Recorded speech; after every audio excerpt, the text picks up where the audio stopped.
मध्य प्रदेश में फर्जी दस्तावेजों के जरिए सरकारी नौकरी हासिल करने की धांधली एक बार फिर सुर्खियों में है, फिर चर्चा में है। छतरपुर जिले में हाल ही में फर्जी दिव्यांग सर्टिफिकेट के सहारे शिक्षक बनने वाले 11 लोगों पर एफआईआर दर्ज हो गई है और उसके बाद अब नियुक्ति प्रक्रिया के दौरान दस्तावेजों के सत्यापन पर गंभीर सवाल उठ रहे हैं। और ये केवल इकलौता मामला नहीं है, इससे पहले भी कई विभागों में फर्जी दिव्यांग और जाति प्रमाण पत्रों के सहारे नौकरी हासिल करने के मामले सामने आ चुके हैं।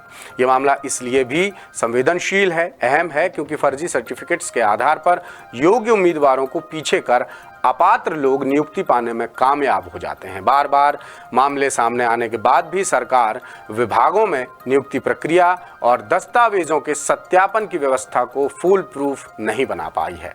जाति प्रमाण पत्र के बेहिसाब मामले सरकार की राज्य स्तरीय छानबीन समिति के सामने 2-2 साल से भी ज्यादा समय से अटके हुए हैं। दिव्यांग सर्टिफिकेट के सत्यापन के लिए विभाग की कार्रवाई महीनों तक मेडिकल बोर्ड से चिट्ठी पत्री तक ही सीमित रहती है। प्रभावी व्यवस्था नहीं होने का खामियाजा उठा रहे हैं वो उम्मीदवार जो योग्य हैं, जो वास्तविक हैं, जो मेहनतकश हैं, उन्हें उठाना पड़ रहा है। तो ये पूरा मामला क्या है और छतरपुर में आए केस के बहाने 10 सूत्र ने पूरे प्रदेश के हाल के मामलों की पड़ताल की है। क्या निकल कर आया, देखिए भोपाल से हमारे ब्यूरो चीफ संजय शर्मा की ये खास रिपोर्ट। फर्जी दिव्यांगता का प्रमाण पत्र प्रस्तुत करते और नौकरी हासिल की गई थी, जिसके द्वारा जांच की गई। जांच प्रतिवेदन के आधार पर धारा 318(4) BNS के तहत प्रकरण पंजीबद्ध किया गया है। ये है छतरपुर सिटी कोतवाली के टीआई अरविंद सिंह दांगी, जो जिले में फर्जी दस्तावेजों के सहारे सरकारी नौकरी पाने वाले 11 नवनियुक्त शिक्षकों पर एफआईआर दर्ज होने की जानकारी और वजह बता रहे हैं। और इसी के साथ प्रदेश में फर्जी सर्टिफिकेट्स के जरिए सरकारी नौकरी पाने की धांधली फिर से चर्चा में आ गई।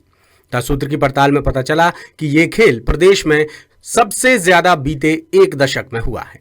हाल ही में छतरपुर जिले में शिक्षक भर्ती में गड़बड़ी को लेकर कई शिकायतें सामने आई और जब अभ्यर्थियों के दिव्यांग सर्टिफिकेट की जांच की गई तो 16 लोग शक के दायरे में आ गए और आखिरकार 11 नवनियुक्त शिक्षकों पर एफआईआर दर्ज कर पुलिस ने नाम सहित लिस्ट जारी की है और अब सबकी नौकरी जाने वाली है। दरअसल शिक्षक पद पर नियुक्ति पाने वाले इन अभ्यर्थियों ने नियुक्ति प्रक्रिया के दौरान जो दस्तावेज पेश किए थे उनका रिकॉर्ड संबंधित जिलों के मेडिकल बोर्ड के पास नहीं मिला।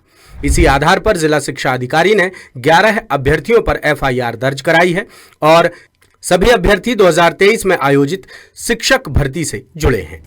जिला शिक्षा अधिकारी कार्यालय से पत्र प्राप्त हुआ था कि कुछ व्यक्ति द्वारा फर्जी दिव्यांगता का प्रमाण पत्र प्रस्तुत करते और नौकरी हासिल की गई थी, जिसके द्वारा जांच की गई। जांच प्रतिवेदन के आधार पर धारा 318(4) BNS के तहत प्रकरण पंजीबद्ध किया गया है। 11 व्यक्तियों पर प्रकरण पंजीबद्ध किया गया है, जिनके विरुद्ध विवेचना की जा रही है कि कहां से जारी हुआ था, कैसे जारी हुआ था, कितनी दिव्यांगता थी, कितना प्रमाण पत्र जारी किया गया है। मजे की बात यह भी है कि मामले की कई शिकायतों के बावजूद जांच कराने में स्कूल शिक्षा विभाग को 1.5 साल का समय लग गया। अब पूरे प्रदेश में इस भर्ती के तहत हुई नियुक्तियों की जांच कराई जा रही है। उधर गुना जिले में भी फर्जी दिव्यांग सर्टिफिकेट के जरिए शिक्षक बनने का मामला उजागर हो चुका है। ये नियुक्ति भी साल 2023 में मिली थी। नौकरी हासिल करने वाले रोहित मरैया ने मुरैना जिले से फर्जी दिव्यांग सर्टिफिकेट बनवाया था। जांच के बाद विकासखंड शिक्षा अधिकारी की शिकायत पर अभ्यर्थी पर एफआईआर दर्ज कराई गई थी और 3 महीने पहले ही उसकी गिरफ्तारी भी हुई है। इसी तरह 2017 की असिस्टेंट प्रोफेसर भर्ती में 123 अभ्यर्थियों के दिव्यांग प्रमाण पत्र पर संदेह हुआ था, जिनकी शिकायतें भी उच्च शिक्षा विभाग तक पहुंची थी। इसके बावजूद 2019 में असिस्टेंट प्रोफेसर पद पर नियुक्ति पाने में कामयाब रहे ये अभ्यर्थी अभी भी कॉलेजों में पदस्थ हैं। उच्च शिक्षा विभाग ने 3 महीने पहले भी इनके दिव्यांग सर्टिफिकेट के दोबारा सत्यापन के आदेश जारी किए थे, जिसे 3 महीने बीत चुके हैं, लेकिन कॉलेजों में कार्यरत संदेह से घिरे असिस्टेंट प्रोफेसर्स के दिव्यांग सर्टिफिकेट के सत्यापन को लेकर स्थिति साफ नहीं है। 2017 की असिस्टेंट प्रोफेसर परीक्षा के दौरान नियुक्ति के लिए फर्जी दिव्यांग सर्टिफिकेट लगाने के थोकबंद 22 मामले ग्वालियर अंचल से सामने आए थे। पहली शिकायत भी ग्वालियर से ही दर्ज कराई गई थी, जहां भिंड, मुरैना, दतिया, शिवपुरी जिलों के कॉलेजों में नियुक्ति पाने वाले असिस्टेंट प्रोफेसर्स का मेडिकल बोर्ड से परीक्षण कराया गया था। हालांकि परीक्षा प्रक्रिया में कई असिस्टेंट प्रोफेसर्स बहाने बनाकर शामिल नहीं हुए थे। बाद में बोर्ड ने दिव्यांग असिस्टेंट प्रोफेसर्स की गोपनीय रिपोर्ट उच्च शिक्षा विभाग को भेज दी थी, लेकिन बोर्ड की अनुशंसा के बावजूद किसी पर कोई कार्रवाई नहीं हुई।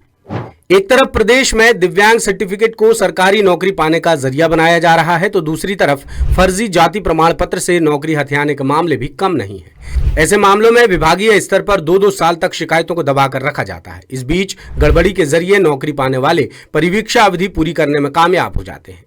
मामले राज्य स्तरीय छानबीन समिति में भी महीनों या फिर सालों तक उलझे रहते हैं, और जब कभी फर्जी वाले उजागर होते भी हैं तो संबंधित कर्मचारी विभागीय ढील का फायदा उठाकर कोर्ट से स्टे ले आते हैं और कार्रवाई को अटका देते हैं। ऐसे तमाम मामले अब भी प्रदेश के न्यायालयों में विचाराधीन हैं और फर्जीवाड़े के सहारे नौकरी हथियाने वाले हर महीने तगड़ी सैलरी और सरकारी सुख सुविधाओं का फायदा उठा रहे हैं।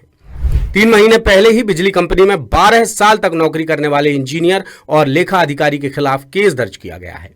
ग्वालियर अंचल के विनोद राजपूत और जबलपुर के अमित केवट ने साल 2011-12 में लेखा अधिकारी और सहायक अभियंता पद पर नियुक्ति हासिल की थी। दोनों ने नौकरी पाने के लिए जो जाति प्रमाण पत्र पेश किए थे वो फर्जी पाए गए हैं। विनोद और अमित ने जिन अधिकारियों के कार्यालय के सर्टिफिकेट लगाए थे उनका रिकॉर्ड संबंधित कार्यालयों में नहीं मिला। इसी आधार पर बिजली कंपनी ने दोनों कर्मचारियों की सेवा समाप्त कर FIR दर्ज कराई है।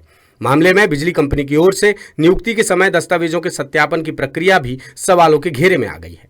सवाल यह भी है कि नियुक्ति के समय सत्यापन के दौरान दोनों कर्मचारियों के जाति प्रमाण पत्रों की जांच पड़ताल क्यों नहीं कराई गई।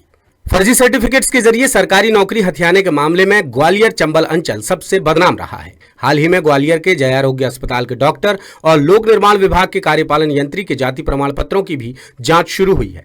STF की जांच में 25 से ज्यादा अधिकारी कर्मचारियों के जाति और दिव्यांग सर्टिफिकेट संदिग्ध पाए गए हैं। अब सभी दस्तावेजों का सत्यापन नए सिरे से कराया जा रहा है।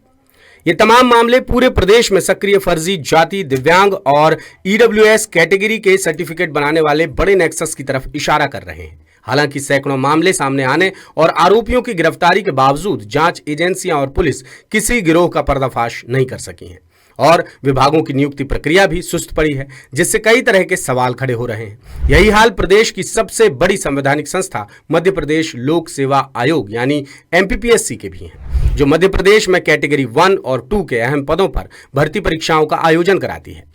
आवेदन के साथ अभ्यर्थी जो दस्तावेज प्रस्तुत करते हैं उन्हें ही नियुक्ति का आधार बना लिया जाता है।